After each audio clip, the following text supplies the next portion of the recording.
قمة كروية مرتقبة في الدوري الجزائري. مشاهدينا الكرام، إليكم تفاصيل وموعد مباراة مولودية وهران ومولودية الجزائر في الجولة العشرون من الدوري الجزائري 2026. لكن قبل البدء في التفاصيل لا تنسوا الاشتراك والإعجاب بالفيديو ليصلكم كل جديد.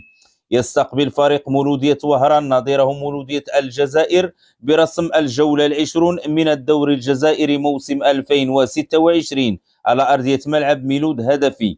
يحتل فريق مولودية الجزائر المركز الأول في جدول ترتيب الدوري الجزائري برصيد 36 نقطة، وفريق مولودية وهران يتواجد في المركز التاسع برصيد 24 نقطة. المباراة ستجرى بإذن الله يوم الجمعة 20 فبراير 2026 في الأوقات التالية: الساعة 9 مساء بتوقيت المغرب والجزائر، الساعة 11 مساء بتوقيت مصر، والساعة 12 ليلا بتوقيت السعودية. وسيتم نقل مباراة مولودية وهران ومولودية الجزائر مباشرة عبر القناة الرياضية الجزائرية.